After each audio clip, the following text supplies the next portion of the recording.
Nothing is more frustrating than spending all of your time outside of your zone of genius. Maybe you're someone who, in the spring of the year, like we are now, loves to get your hands dirty. Or maybe you're the person who wants to bring out that paper and sketch out exactly what your landscape is going to look like. Either way, if you love one and spend all of your time doing the other, it's going to be a painful, frustrating process. And let's face it, that garden isn't going to look nearly as beautiful as you want it to look. The same is the case at work.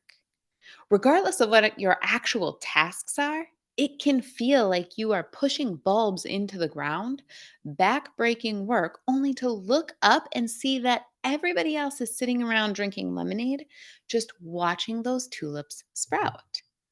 Now, if you are feeling like no one is appreciating your work, this is probably why. It happens because you are forcing yourself into a role that does not suit you. And let's be honest, maybe it did at some point. Maybe you were the person who expertly plugged in all of those bulbs, but it's just not where you can add the most value today. Well, today I am going to show you the four types of value that you can add within an organization so that you can identify which one you have been in the past, where you want to be, and how to get there. The beauty of it is you get to pick where your zone of genius actually lies and if or when you want that to evolve over time. So, if you are still unsure after we walk through each of these four types of value, I'm going to ask you three quick questions in the end that will bring you clarity. If you want to get all of this in black and white in print, go ahead and click the link below to get over to the blog and get all of it written out. Admittedly, there's a bit more color here, a bit more examples, but you can get all of the good stuff over there as well. All right, so there are four types of value. And if you're questioning, is that right? Because it feels like a lot of ways people add value in the organization. You're right, there are about a million ways to add value. That list is just as long as the job functions list that your organization has. Anything that they ask any employee to do adds value in some way to the organization. But all of those things, all of those tasks, every job function fits into one of these four types of value. Some people add value by actually pushing the buttons, by actually pushing the broom, by connecting the parts, by taking the customer calls, all of those hard work jobs. That is a way to add value. But others actually add value by ensuring that that work is getting done in a timely manner and with quality. And then there are those who create value by sharing the vision, by giving color to what those organizers are actually putting into place. And obviously, then someone has to be adding value by creating that vision, by creating that idea that everybody can use to spark movement. All work falls into these types of values. And as a leader, regardless of your job title or your status, you are in some way touching all four of them, at least to some extent. As we dig into each of these four types, I want you to think of them as oil going into a cast iron pan. Stay with me here. The oil that you put in these pans is basically the bandwidth that you have for your focus, your time, and your energy at work. When you pour it into one of these pans, it will inevitably spread out just a little bit from the center, but you have to tilt it. You have to move the pan around in order to get the oil where you want it to go. And if you've ever done this before, you know it isn't going to cover the entirety of the pan just from you tilting it. So you have to be intentional to get that oil or bandwidth in the places where you want it most. You have to be intentional to keep it from going into the areas where you don't actually need it filled in. I want you to keep that visual in mind as we talk through each of these four types of value. So let me give them to you really quick and then we'll dig into them a little bit deeper. First, you have implementation. Then you have organization. Third, you have communication. And fourth, you are going to talk about ideation. All right, so are you someone who is currently adding value through implementation? Adding value through implementation means that you have your hand on the phone, on the machine, on the broom, on the bulbs, if you're thinking that spring example. You are setting the appointments for the clinic. You're actually cleaning the teeth. You're making the sale to the new client. This is important and often very hard work. It's exhausting. I remember one of my very first jobs was in a grocery store, and I was stocking shelves, working the register, doing all of the hands on work. And I had been used to hard work before, but for whatever reason, having to be on all day long and do that implementation for 8 hours straight, when I got home, I needed a nap. So think about those individual contributors in whatever industry you're in and everything that they add to the organization. They are implementing the plans that are cascaded by the leaders so that you can get the work done. Now, as a leader in the organization, whether you are C suite to supervisor level, your implementation quadrant of your pan should be pretty limited in how filled in it is. So, if we go back to our pan and you have the one quarter that is for implementation, there should really only be a little bit there. And for higher level leaders, there may just be a drop on that side of the pan. For a supervisor, it probably does get a little bit bigger. You have to do a little bit more implementation as a supervisor than you do as a vice president, per se. But by tilting the pan towards implementation, if you are a leader in the organization, it can be a killer of value. So imagine working in that grocery store, like the example I gave. It is hard work stocking the shelves. It is hard work working with every single customer at the register and helping them through every interaction that they have. Bagging the groceries, in fact, can even be hard work. And you might think that it would be easier if the owner just stepped in and did the work right alongside the bag boy, right? And at times you would be right. There are certain circumstances where it does make sense for those high level leaders to come in and actually get their hands in the dirt. But if the store manager or the owner spent a large portion of their time working side by side with the team on the floor, they would end up having bigger issues get missed because the owner, the store manager, they're meant to be adding value by planning the holiday promotions or organizing the expansion plans. So think of it this way: the president of the bank could also help by opening up another teller window. And if she did that every day, it might feel good the first few times you saw it, but she wouldn't be able to create the community engagement strategy. She wouldn't be able to oversee or anticipate any regulatory changes. And at the end of the day, you would want to wait in line if it meant that making your deposit was now safe because this president of the bank actually had the whole big picture in mind and not just taking the money and depositing it. You would have more confidence overall because the right people are doing the right work. The president is adding value in the biggest way by leaning out of implementation and into a different quadrant. We'll get more on that one. The next way to add value is with organization. That's the second type of value add in your organization is organization.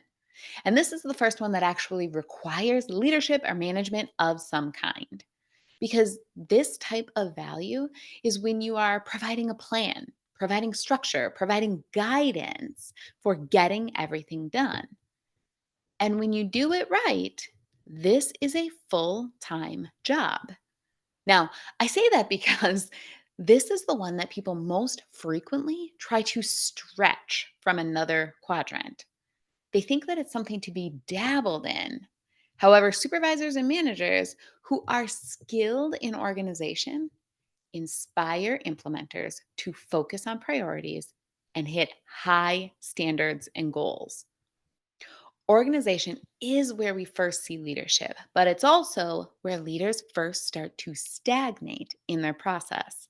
Imagine you're holding your pan and you have slid oil into implementation, and maybe you led one group of your peers, and now you've kind of tipped the pan another way, but you're still holding it at such an angle to get all of the oil on this side of the pan. Now, you have worked really, really hard. You got the promotion, but now you're stuck because you brought all of that oil to one side. You are stuck with all of your bandwidth being focused on implementing and organizing, and you have nothing left to spread. Remember, I said all leaders need to have oil in at least some portion of every quadrant, right? It happens all the time when people are promoted from within a team, but they haven't mastered leadership. Now, I know it would be great if everybody got promoted from within, and I am not knocking that in the least bit. But being able to lead, organize, and move into those next two sections of value add, you have to be able to lead too. And it's a completely different skill set. And so I want to give you one example, though there are hundreds of them, of a manager that I worked with who came from doing the work. And I'm sure you have seen this example yourself. So she was so stuck on head down doing the work that when she was promoted to supervisor, she was too into the work. She micromanaged every single aspect of the files that her team was responsible for, of the calls that they were making. And her people were getting incredibly frustrated. But hey, she was promoted because she was good at her job. So why not force everybody into that exact same way of implementing? Now, when it came to organization and setting goals, her goals kind of faltered between they are capable of this because this is what I did as a star employee. And how can you expect anything more from them? I am working side by side and I know how hard everyone's working. I myself am putting in 80 hours a week. Do you see how that would get you stuck and not be able to expand your mind or move into other areas of value add? This is how you become a micromanager. People who know how to get things done and try to set goals, but then they're both just left stuck, kind of ping ponging between the two. All of their bandwidth, all of their oil was stuck on this side of the pan. Now, I do want to make one thing clear. There is nothing wrong with staying at the level you're at. If you're a supervisor or a frontline manager and you love it there, stay. Staying isn't the same as stagnating. But now, if you're staying in that role because you're working 80 hours a week and you can't imagine having the capacity, the bandwidth, the oil to spread into these other areas, that is you stagnating because you are forcing yourself into a role, into a value add that just doesn't fit you anymore. Because keep in mind, we do still want a little bit of oil to move into those other quadrants. So you can't have it all on one half of your pan. I know I'm going real deep on this metaphor. So, if you want to move into middle management, if you want to potentially become a senior leader, you're going to have to move that oil to the other side. Okay, on to number three. Are you adding value through communication? People try to put communication and organization together, but these are very different sections. So I want you to listen to this because you may have organized people to have them complete a task and even do it efficiently when you're in organization. But if you are adding value through communication, you aren't just making sure it gets done, you are uniting people to a cause. Communicating allows people to see the vision, see where they're going, and how they themselves actually fit into that success. I'll give you an example that highlights the differentiation between the first three value adds that we've talked about. So in college, I was in a natural resources class, and that class required, as part of the curriculum, that everybody who was in it needed to go to Make a Difference Day and rake leaves. So as told, my friends and I showed up. We were groggy. We were complaining. We grabbed our rakes. We grabbed our list of addresses and our garbage bags, and we were ready to walk to the first house. And again, we weren't in great spirits about it. We were all talking about how we'd rather be going to the coffee shop instead of going to rake these leaves. But hey, we were told to be here. It was part of the class. So we were there. Then a man stepped out and he started just talking to us, right? He was starting to unite everybody who had shown up that day. He shared why Make a Difference Day exists. He shared the stories of some of the elderly veterans, retired business owners, and caregivers that now needed to be cared for. He said that without us, these people would get hurt trying to do this work themselves, or they would spend money that they just didn't have. So I was there, right? I could implement, I was the implementer in this circumstance. My professor had organized us. He had gotten a group of 70 students there to actually do the work, but it was the communicator who gave us the energy we needed to clean every yard on our list and then be proud of the blisters we had on our hands. So, this really is the sweet spot for middle managers, for anyone from management to assistant vice president, to be honest. You find your niche in the overall strategy from senior leadership. So, you get the vision from them. And then you find your voice that communicates that vision out in a way that the organizers can help the implementers actually have it come to fruition. You won't have enough oil or bandwidth to actually add value in communication if you are focusing that time and energy on all of the organization and all of the implementation that has to be done.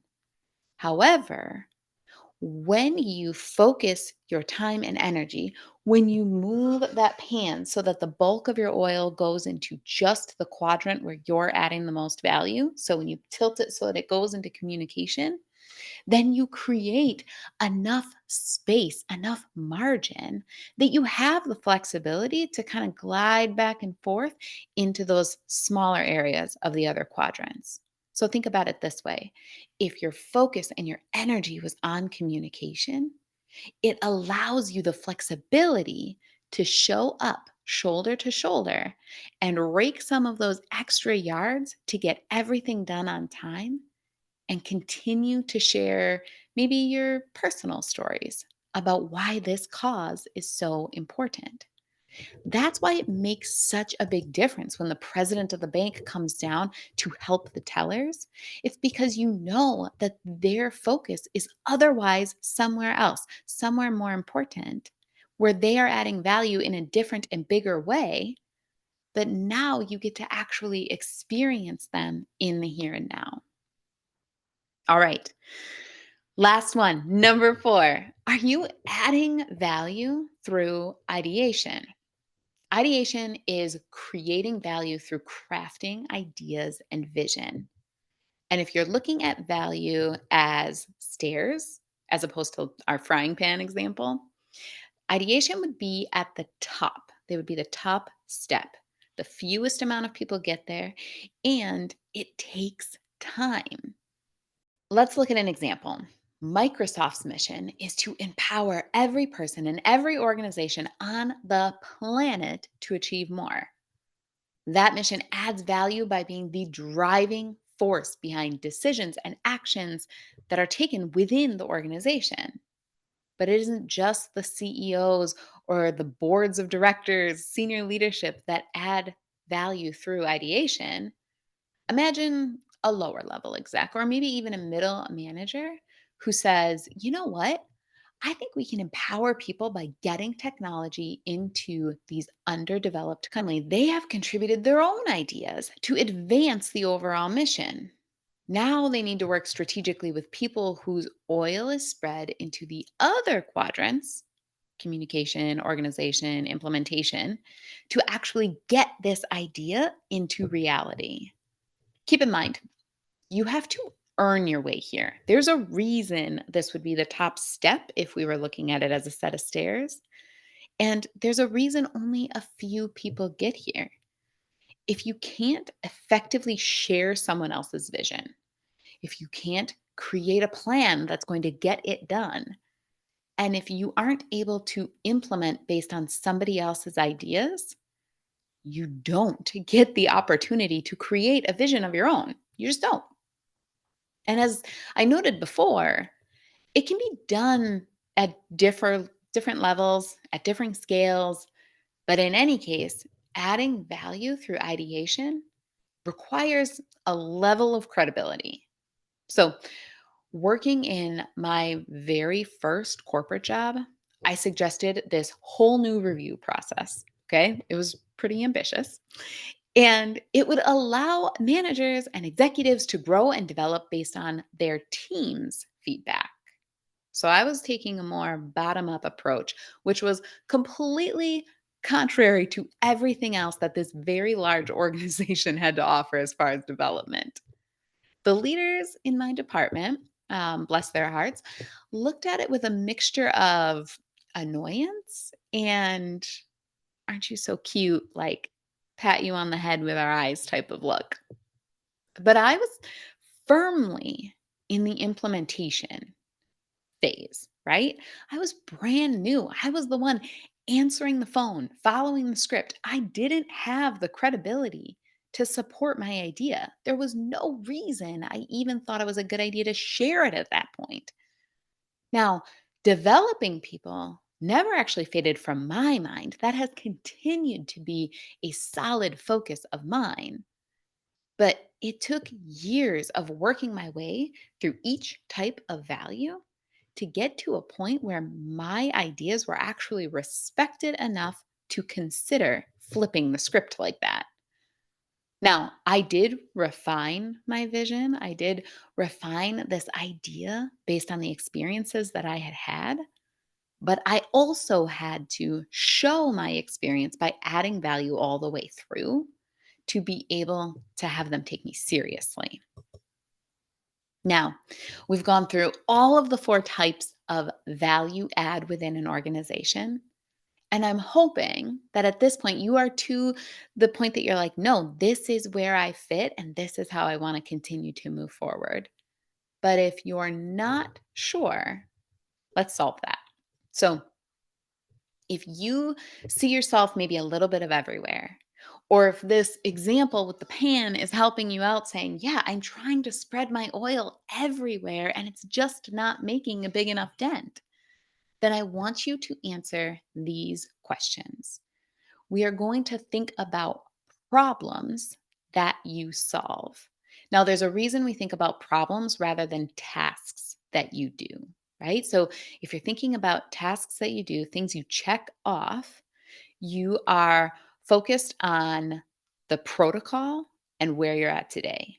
If you think about problems you solve, you're actually already changing your lens to how you add value. Where are you adding value in the organization? It's not a checklist, it's by solving a problem. So, here are the questions I want you to consider if you're not sure where you fit. The first one is, what type of problems do you most enjoy solving? What type of problems do you most enjoy solving? What problems do you solve easily? Which ones come quickly to you? Then, what problems do you wish you could solve?